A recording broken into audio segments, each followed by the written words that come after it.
साल 2024 आप लोगों के लिए बहुत ज़्यादा खास होने वाला है और उसी में जो है चार चांद लगाने के लिए आप देख सकते हो कि इतनी बड़ी भर्ती फिर से आपको देखने को मिल रही है। आप यहाँ पर देखो कि भाई रेगुलर है यानी कि परमानेंट है और अच्छी खासी जो है वैकेंसीज़ हैं। अगर मैं कंप्यूटर साइंस की बात करूँ, पीजीटी कंप्यूटर साइंस 156 पोस्ट, मज़ा आ गया देख के, ठीक है। और कंप्यूटर टीचर भी है भाई 83। और जो आपका, अगर मैं क्वालिफिकेशन की बात करूँ तो भाई जो आपका नॉर्मल केवीएस का रहता है वही रहेगा, तो एक अच्छा खासा जो है। और आप देख सकते हो कि ऑलमोस्ट सभी के अंदर जो है आपको ये जो है वैकेंसीज देखने को मिल रही हैं कि चाहे वो आपका प्रिंसिपल हो, फिजिक्स हो, chemistry, biology, mathematics, commerce, English, mathematics, science, social studies, art teacher, PET, computer teacher, ये सारी चीज़ें। और टोटल अगर मैं पोस्ट की बात करूँ तो 1342 पदों पर ये आपको परमानेंट भर्ती देखने को मिली है, ठीक है। अब फॉर्म जो है इसके कब से भरे जाएंगे वो देख लेते हैं। 1 अप्रैल से फॉर्म स्टार्ट हो जाएंगे, 30 अप्रैल लास्ट डेट है। Last date of submission of online fees 2 May 2024, ठीक है भाई। अब कौन इसमें अप्लाई कर सकता है, किस तरीके से अप्लाई करना है, क्या चीज़ें हैं, क्या एग्ज़ाम का पैटर्न होने वाला है, कहाँ से ये वैकेंसीज आई हैं, सारी चीज़ों को डिटेल में डिस्कस करेंगे। वीडियो के लास्ट तक, एंड तक बने रहें। कंप्यूटर साइंस का सब कुछ डिस्कस करने वाले हैं। जिसके पास मास्टर्स है, जिसके पास ग्रेजुएशन है, बिना एक्सपीरियंस के आप ये फॉर्म भर पाओगे, ठीक है। तो सारी चीज़ों को डिस्कस करेंगे भाई। सबसे पहले समझो, ये जो वैकेंसी है ये ओडिशा आदर्श विद्यालय संगठन यानी कि सैनिक स्कूल भुवनेश्वर, ठीक है। तो यानी कि उड़ीसा से ये वैकेंसीज हैं भाई। अब क्या भाई जो है उड़ीसा से हैं तो क्या सब इसको भर सकते हैं, यानी कि ऑल ओवर इंडिया से भर सकते हैं कि नहीं भर सकते हैं, वो भी देख लेते हैं भाई। तो सारी चीज़ों को डिटेल में समझेंगे। देखो यहाँ पे ये भी बता रखा है कि जनरल कैटेगरी में कितना है, ये है। तो कंप्यूटर साइंस में जनरल में है 51, मतलब एक अच्छा खासा है। अगर आप चाहो तो भाई एक अच्छा खासा compete कर सकते हो। और सैलरी स्ट्रक्चर भी कम नहीं है, लेवल 11 के अकॉर्डिंग आपको मिलने वाला है। 13 के अकॉर्डिंग मिलेगा प्रिंसिपल को और लेवल 11 के अकॉर्डिंग मिलेगा, यानी कि जो केवीएस में जो सैलरी दी जाती है वही आपको यहाँ पर मिलने वाली है। तो यानी कि सैलरी स्ट्रक्चर अगेन काफ़ी बढ़िया है, ठीक है। अब ये सबका अलग अलग दे रखा है कि किस में कितना है, इस तरीके से। अब जो है, हाँ जी, eligibility criteria must be citizen of India, यानी कि must be citizen of India, यानी कि ऑल ओवर इंडिया से आप इसमें फॉर्म भर सकते हो। बहुत बढ़िया है। Must be sound mind, must not be having more than one spouse living, यानी कि एक से ज़्यादा बीवियाँ नहीं होनी चाहिए, मतलब जीवन साथी आपका एक से ज़्यादा नहीं होना चाहिए। कुल मिला के बात ये है। अब एजुकेशनल क्वालिफिकेशन की बात की जाए तो भाई ज़्यादातर जब ओडिशा में वैकेंसी आती है ना तो पहले डिमांड की जाती है कि भाई आपको ओडिया आनी चाहिए, ठीक है। लेकिन यहाँ पर भी आपको एक प्लस पॉइंट दे रखा है कि the candidate must have passed MIL Odia up to ME standards, मतलब आपको जो है वहाँ की जो भाषा है वो आपको आनी चाहिए। लेकिन अब सेकंड पॉइंट में क्या बोल दिया कि अगर आपने वो पास नहीं कर रखा, अगर वहाँ पे जो इस लैंग्वेज का जो एग्ज़ाम होता है उड़िया का, अगर आपने वो पास नहीं कर रखा है तो कोई दिक्कत नहीं है, तो भी आप अप्लाई कर सकते हो। लेकिन जब आप ये एग्जामिनेशन पास कर लो उसके 3 साल के अंदर, ज्वाइनिंग के अंदर, आपको जो है ये ओडिया लैंग्वेज सीखनी पड़ेगी। मतलब अगर आप चाहते हो कि भाई मैं भर दूं और भरने के बाद आप जब ज्वाइन कर जाओ वहाँ पे, तो उसके 3 साल के अंदर आपको ओडिया लैंग्वेज सीखनी है, यानी कि प्लस पॉइंट है। विदाउट जो है ओडिया लैंग्वेज भी आप भर सकते हो। अब जो है यानी कि ये वाली चीज़ भी नहीं रही, यानी कि ऑल ओवर इंडिया से नॉर्मली फॉर्म भरे जा सकते हैं। अब कैंडिडेट मस्ट भी master degree, bachelor degree, obviously अगर आप पीजीटी टीचर बनोगे तो ये चीज़ें तो होनी चाहिए, है ना। सीटेट का पेपर होना चाहिए भाई, टीजीटी वालों के लिए तो सीटेट का पेपर चाहिए ही चाहिए, या फिर वहाँ का टेट होना चाहिए ओडिया का, दोनों में से एक है, चलेगा। तो यहाँ पे नॉर्मल यही चीज़ें बता रखी हैं। अब हम क्वालिफिकेशन देख लेते हैं भाई। प्रिंसिपल की ये सारी क्वालिफिकेशन है। फॉर पीजीटी 2 इयर्स यानी कि पोस्ट ग्रेजुएशन प्लस आपकी जो है BA डिग्री होनी चाहिए, है ना। ये सारी चीज़ें हैं। अब सबका अलग अलग दे रखा है। अब हम बात कर लेते हैं आपकी कंप्यूटर साइंस की, क्योंकि बाकी सब में तो B.Ed प्लस मास्टर है। अब कंप्यूटर साइंस में जो है 50 या 45% रिजर्व कैटेगरी के लिए, BE BTech है तो भी आप एलिजिबल हैं। आपके पास MSc है, MCA है तो भी आप एलिजिबल हैं। आपके पास B लेवल है तो भी आप एलिजिबल हैं। पोस्ट ग्रेजुएशन डिग्री है, आप एलिजिबल हैं, ठीक है भाई। अब जो है proficiency is teaching in Odia and English medium, यानी कि भाई आपको जो है ओडिया और इंग्लिश में पढ़ाना आना चाहिए। अब ओडिया का तो भाई आप लोगों के लिए एक प्लस पॉइंट हो गया कि विद इन 3 इयर्स आप सीख जाओगे, है ना। तो यानी कि कहीं ना कहीं उसके लिए छूट है।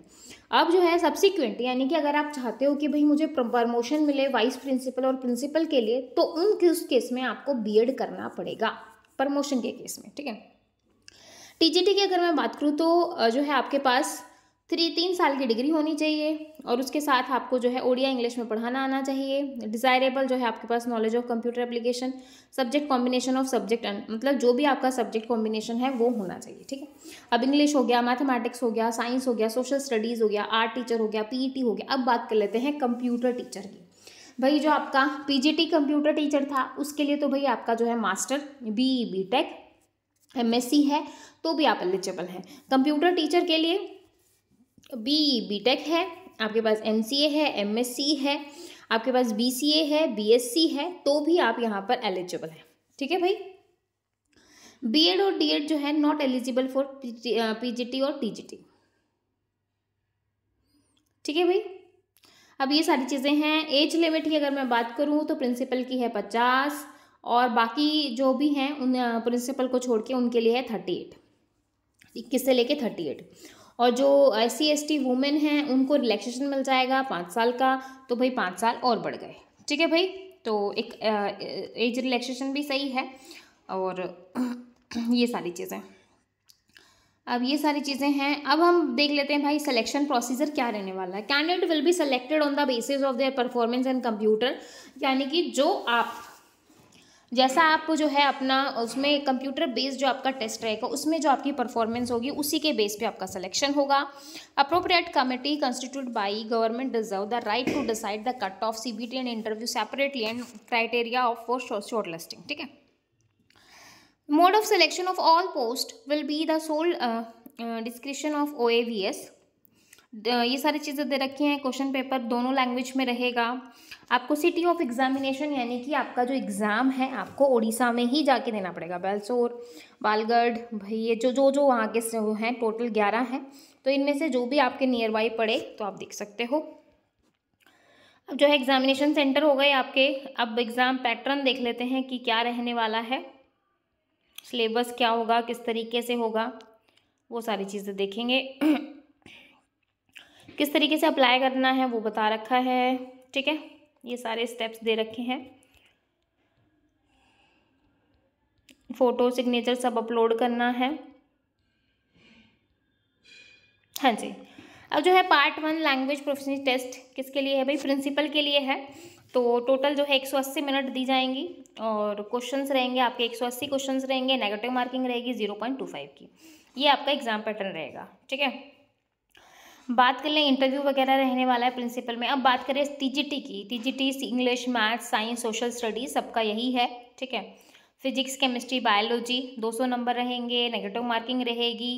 हर एक का अलग अलग लेवल रहेगा, हर एक पार्ट रहेगा, ठीक है। पीटी टीचर हो गया, art teacher and computer teacher. Computer teacher का देख लीजिए भाई, आपका जो है 3 पार्ट रहेंगे, पार्ट 1, पार्ट 2, पार्ट 3, ठीक है। 200 नंबर रहेंगे, 200 मिनट रहेंगे, 200 क्वेश्चंस रहेंगे, ठीक है। हर एक क्वेश्चन 1 नंबर का रहेगा। नेगेटिव मार्किंग रहेगी 1/4। और पार्ट 1 जो है उसमें 40 क्वेश्चन रहेंगे MCQ टाइप के, जिसमें 20 इंग्लिश के रहेंगे और 20 ओडिया के रहेंगे, ठीक है। तो कहीं ना कहीं आपको पेपर देते वक्त ओडिया लैंग्वेज को पढ़ना पड़ेगा अकॉर्डिंग टू एग्जाम, ठीक है। Part 2 test will be compromise of 30 question, मतलब करंट अफेयर के 30 क्वेश्चन और 30 क्वेश्चन रहेंगे रीजनिंग के।